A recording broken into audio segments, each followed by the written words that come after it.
Hello! Today we are talking about naming acids and bases. So, a little bit of review. We could think about some of these. Go ahead, the first three you want to write the formula, and the last three write the name. Give it a try. Got it? Yeah, you do. The first one, dinitrogen, that's two nitrogens. Monoxide would be one oxygen, N2O. Phosphorus, we're going to assume is 1. Pentachloride is going to be 5 chlorines, so PCl5. Boron, again, we'll assume 1 on the beginning, and then trichloride, Cl3. Sulfur is S. Fluorine is F. And so we'll use the fluoride ending, and there's 6 of them, so hexafluoride.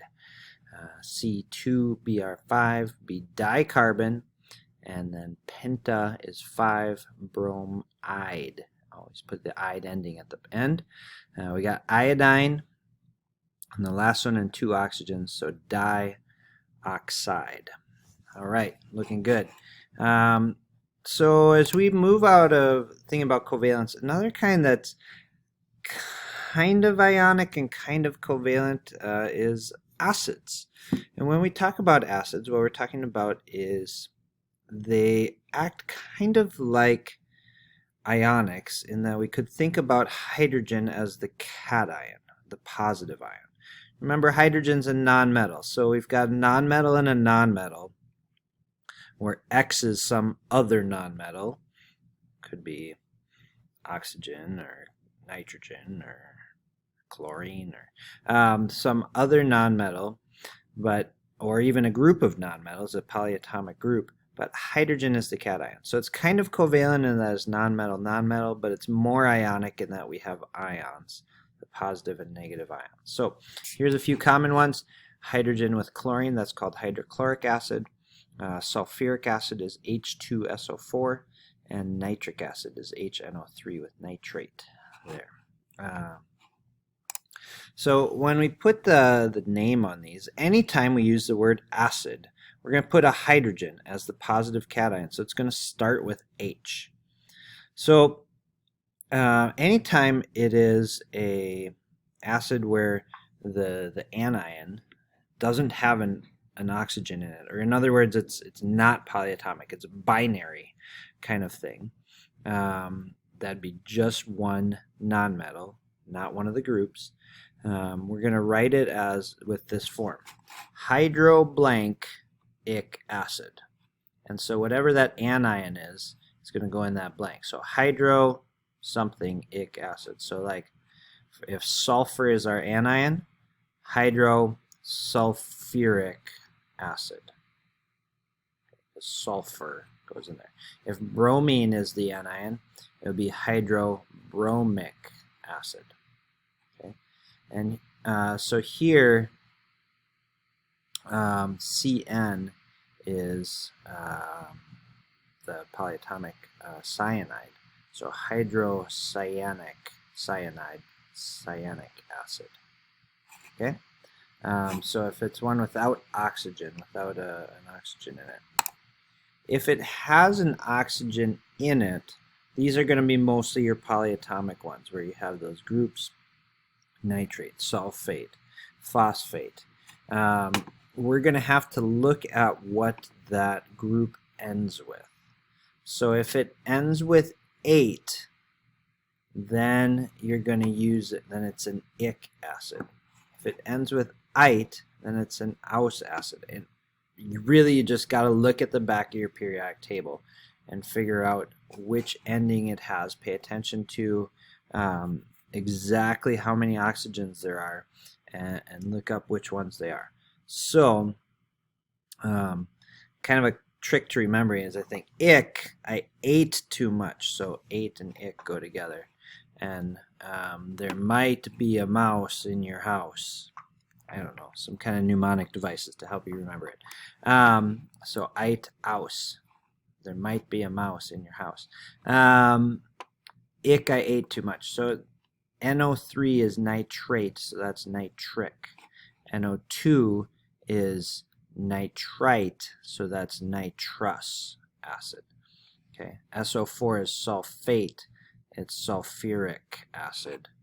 SO3 is sulfite, so it's sulfurous acid. Okay, PO4 is phosphate, so it's phosphoric acid. Likewise, PO3 would be phosphite, and that'd be phosphorus acid. Okay, so we're thinking about a few of those. You really just got to look on the back of your periodic table to help you with that on those.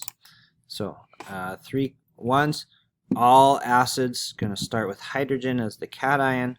So 1, if it starts with hydrogen, it's an acid. We're going to have acid at the end of it.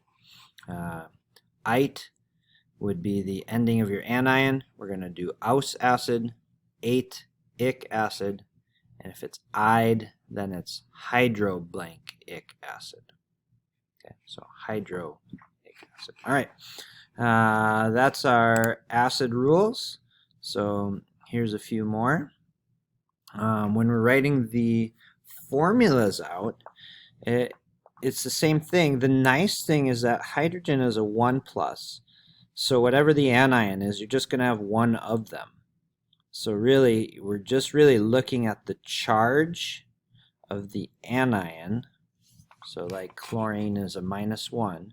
Because it's -1, we're going to have 1 hydrogen.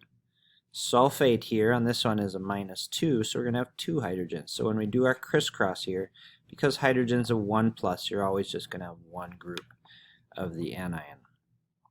So this one, NO3 is a 1-, so just 1 hydrogen. CO3 is a 2-, so 2 hydrogens.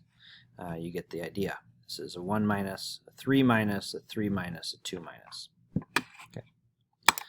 Go ahead, give those a try. Give it a shot. Pause it. Got them? Yeah, you do. HClO2 is going to be chlorous acid. That's chlorite, so it's going to be chlorous. H3P is going to be hydrophosphoric acid. Hydro at the beginning because, again, it's phosphide. It's IDE. Iodine would be an ide ending again, so hydroiodic acid. We're going to put that hydro on. Carbonic acid, that'd be carbonate, so that's CO3. It's a 2-, so we're going to have 2 hydrogens. Phosphorus acid is PO3. It's a 3-, so we're going to put 3 hydrogens. Sulfurous acid is SO3, sulfite, and it's a 2-, so we're going to put 2 hydrogens. Nice job. So we said this is acids and bases. What about bases? Well, bases, really it's just an ionic compound, and so we do it exactly as naming ionic compounds. The only thing is that in order for a base, the anion is going to be hydroxide, which is OH-. And so we do it the exact same as we did our polyatomic ions, and the OH group is a 1-, so sodium is a 1+, 1-, sodium hydroxide looks just like that. Here's iron 3 hydroxide, OH is a 1-, so we crisscross that to the iron. It's iron 3, so 3+, crisscross that here, and we're all set there. Bases are really straightforward. They are just another ionic that happens to have this OH 1- as its anion. Okay? Good luck. See you soon.